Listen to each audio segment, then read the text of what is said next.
Informasi selengkapnya kita langsung bergabung dengan jurnalis VOA Rifan Dwi Astono yang kini berada di tempat pemungutan suara di kota Arlington di negara bagian Virginia. Ya, selamat malam Rifan. Selamat malam, Aviani. Selamat pagi waktu Amerika Serikat.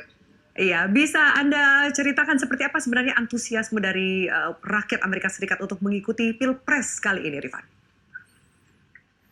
Ya, secara umum memang antusiasme masyarakat Amerika Serikat dalam menyambut Pilpres tahun ini diproyeksikan akan lebih tinggi dibandingkan tahun 2016.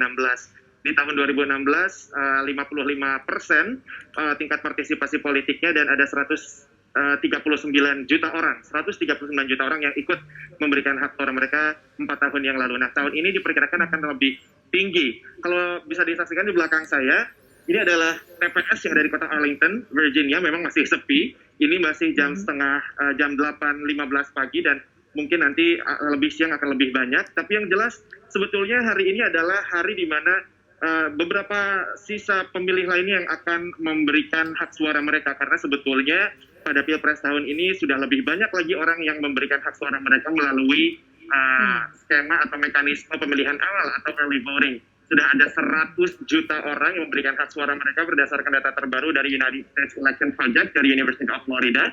Dan 100 juta suara ini sudah melampaui jauh dari jumlah early voting di tahun 2016 lalu. Dan kalau misalnya dilihat lagi tadi ke jumlah total partisipasi pemilu di tahun 2016 sudah mendekati juga.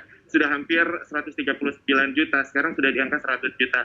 Nah, sebetulnya hal ini juga tidak terlepas dari situasi pandemi virus corona yang sedang berlangsung saat ini. Banyak orang yang lebih memilih untuk memilih lebih awal dengan pertimbangan bahwa mereka tidak ingin berkerumun dan mengantri lama-lama di luar di hari H puncak Pilpres tanggal 3 November ini karena khawatir dengan perombakan virus corona yang sampai saat ini di Amerika Serikat angkanya masih terus meningkat, bahkan angka kasus hariannya masih berada di kisaran 80.000 kasus per hari.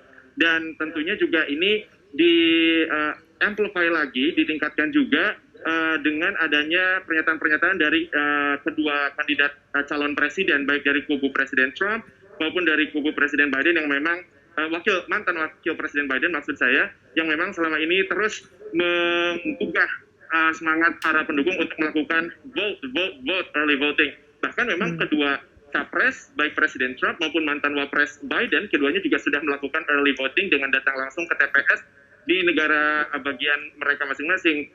Presiden Trump itu melakukannya di negara bagian Florida, sementara mantan wapres Joe Biden melakukannya di Delaware, di kampung halamannya. Dan sampai sejauh ini, untuk hari ini rencananya Presiden Trump sendiri akan mengunjungi markas kampanyenya yang ada di Virginia, di negara bagian tempat saya berada, dan juga sementara mantan wapres Joe Biden ini akan mengunjungi Pennsylvania untuk memberikan semangat bagi para pendukung untuk mengeluarkan hak suara mereka pada hari ini. Aviani. Ya, Rifan, lalu selain diselenggarakan pada saat masa pandemi COVID-19, apa yang sebenarnya membedakan Pilpres kali ini dengan Pilpres sebelumnya, Rifan? Yang sangat berbeda tentunya karena tadi sudah banyak sekali orang yang melakukan early voting, maka banyak surat suara yang sudah diterima sebetulnya oleh komisi pemilihan di masing-masing negara bagian.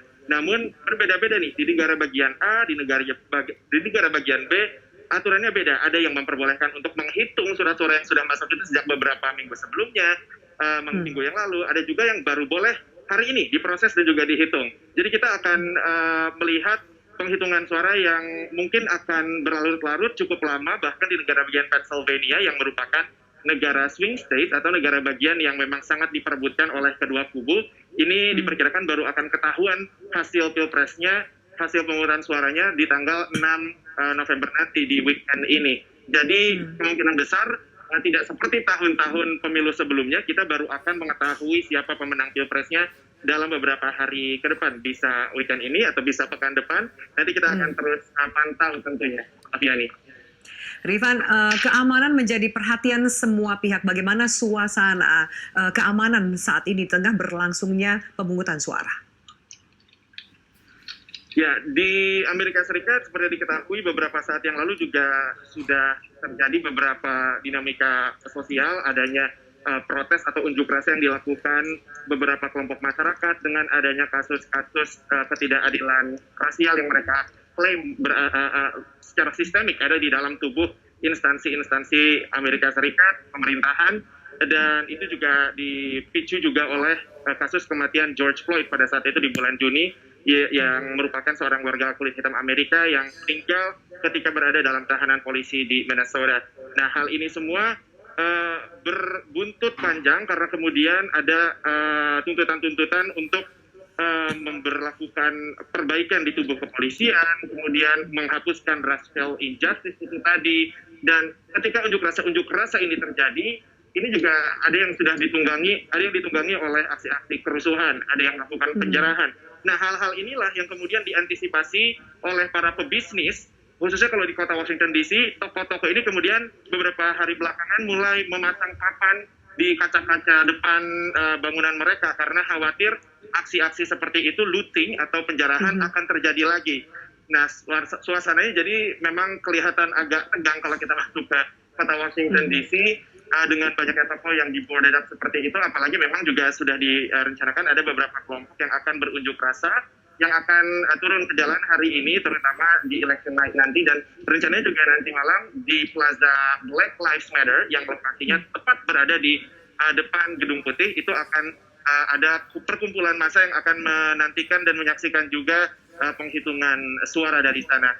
Kita akan terus pantau seperti apa situasi Pilpres tahun ini, apakah kita bisa tahu kira-kira siapa yang akan menang tahta di Gedung Putih malam ini juga, atau justru kita akan melihat proses yang panjang, terutama karena Presiden Trump sendiri sudah mewanti-wanti bahwa ia sendiri akan bisa jadi akan melakukan litigasi atau langkah hukum untuk menyengketakan hasil pemilu kali ini, terutama kalau misalnya lawannya yang memenangkan Pilpres tahun ini. Afiani. Ya, Rifan, kita nantikan update terbaru dari perhelatan di Amerika Serikat. Terima kasih atas laporan.